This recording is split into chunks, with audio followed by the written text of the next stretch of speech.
시간을 자, 정지원 좀 더 이쪽으로 오시오. 괜찮아요. 오시고 정지원 없으면 홍성용 의원님, 정지원 의원까지 이렇게 합시다. 네. 그러니까 우리 서울특별시의회 남북평화교류연구회 기자회견에 함께해 주신 데 진심으로 감사의 말씀 드리겠습니다.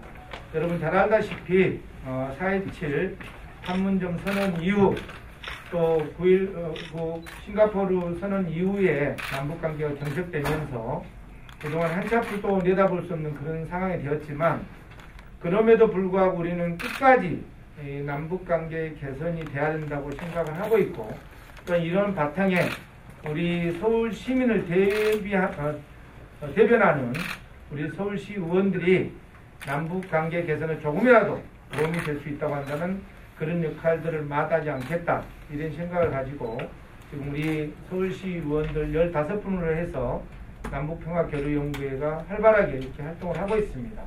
그래서 오늘 그 일환으로 판문점을 직접 지난 4.27 판문점 선언의 현장을 돌아보고 다시 한번 남북관계 개선에 대한 의지를 확인하는 그러한 자리를 오늘 마련했습니다. 끝까지 그 자리를 갔다 온 뒤로 이렇게 이하의 현장까지 함께 해주신 우리 동료 감사의 말씀을 드리고 저는 지금부터 기자회견을 시작하도록 하겠습니다. 다시 한번 평화, 우리부터 노력해야 된다. 서울시의회 남북관계 개선을 위한 범정부 대응 촉구 기자회견. 우리는 남북관계의 경로 의존성에서 벗어날 수 있는 새로운 기회에 다가서게 되었다. 미국 하원에서 종전선언 체결과 북미연락소 사무소 설치 등을 담은 한반도 평화법안이 최초 발의되었고 다음날 한미 정상회담에서 문재인 대통령과 조 바이든 미국 대통령은 4.27 판문점 선언에 대한 재확인과 함께 한반도 비핵화에 대해 공동인식을 같이 했다. 2차 북미 정상회담 이후 대북전단 살포 논란과 북측의 남북 공동연락사무소 폭파, 연평도 해역 공무원 피살 사건, 코로나19 팬데믹 등의 한치 앞도 예측할 수 없었던 남북관계와 북미관계의 시계가 다시 움직이기 시작했다. 무엇보다 일시적 요인에 흔들리지 않는 우리 정부의 지속적인 노력이 한반도 주변국의 동의를 이끌어냈다는 점에서 대외관계 변화에 취약했던 남북관계의 새로운 전기를 만들었다고 평가할 수 있다. 우리가 주인된 진정한 한반도 평화체계 구축 논의의 기회가 열린 것. 그러나 다시 다가온 평화의 봄을 맞이하기 위해서는 더 많은 노력과 준비가 요구된다.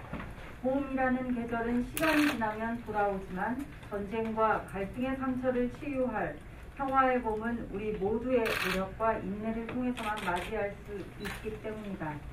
이에 우리 서울특별시 의회 의원 15명은 평화의 봄이 다가오고 있는 이 시점에서 판문점 현장 방문을 통해 한반도 평화체제 구축에 대한 다짐을 재확인하며 남북관계 경색을 해소하기 위한 우리 국회와 정부, 서울시의 역할에 대해 강조하고자 한다.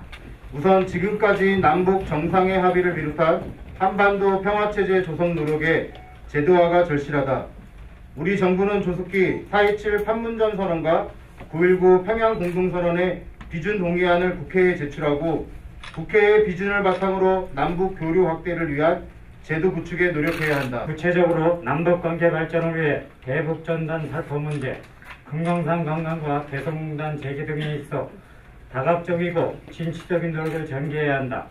불필요한 군사적 긴장과 남북관계의 일선을 야기하는 대북전단의 살포가 표현의 자유라는 이름으로 전개되지 않도록 하고 발전과 남북관계의 일회성이 아닌 항구적으로 정착될 수 있도록 개성공단 재개, 종전선언과 같은 실질적인 성과를 연결 지어야 한다. 우리는 서울 시민의 민의를 대표하는 지방의원으로서 민족 공동체 운영을 수술 결정하고 평화정착을 제도화하는 종전선언 추진을 찬동함과 동시에 형식과 장소, 의지에 구애되지 않는 조건 없는 대화를 추진하는 우리 정부 입장에 완전한 지지를 재확인한다. 그 역시 지금보다 적극적인 태도로 남북관계 개선에 역량을 쏟아야 한다.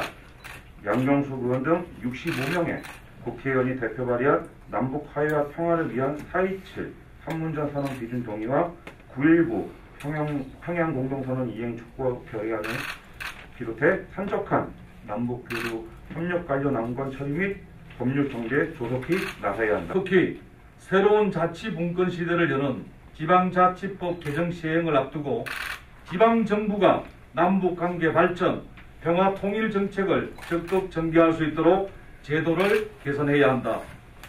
김홍걸 의원 등 18명의 국회의원이 발의한 남북교류협력에 관한 법률 일부 개정 법률안과 같이 남북교류 분야에 있어 지방자치단체의 책임과 권한을 강화하는 입법을 조속히 추진해 줄 것을 촉구한다. 오세훈 시장이 강조하는 서울시정 대전환 역시 자치분권 시대에 걸맞는 남북교류 추진에서 출발해야 한다.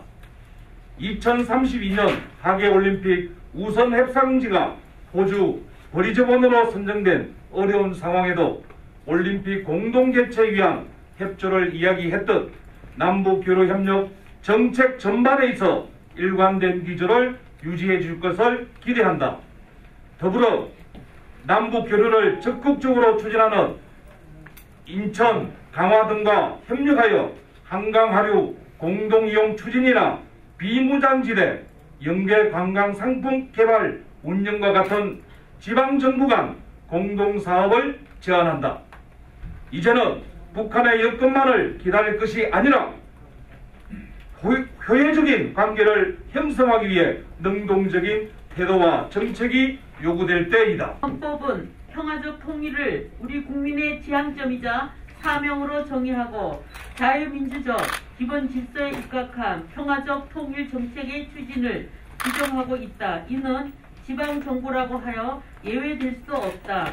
지방자치단체 남북교류 협력이 명문화되고 협의체가 출범한 만큼 이제는 우리가 주체성 있게 남북교류 정책을 추진해야 할 시점이라고 생각합니다. 이에 서울시의회 의원 일동은 한미 정상회담을 통해 합의된 한반도 평화체제 구축 기조와 4.27 판문점 선언의 정신을 되새기고 자치분권을 선도한 서울특별시의 구성원으로서 남북 화해를 위한 우리의 책임과 역할을 상기하며 다음과 같이 촉구한다. 하나, 국회는 남북 화해와 평화를 위한 4.27 판문점 선언 비준 동의와 9.19 평양 공동선언 이행 촉구 결의안과 남북교류협력 관한 법률 일부 개정 법률안 등 남북교류협력 관련 입법을 조속히 처리하라.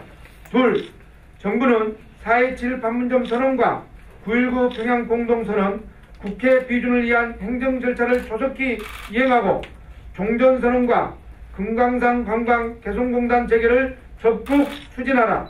셋, 서울시는 2032 서울 평양 하계올림픽 공동 개최의 지속적인 추진과 함께 스포츠, 환경, 경제 등 사회 각 분야의 서울 평양 간 교류협력 사업을 적극 전개하라. 2021년 5월 26일 서울특별시의회 의원 일동. 서울시 의원 15명, 특히 남북평화교류연구회 의원 일동으로 이렇게 기자회견을 낭독했습니다.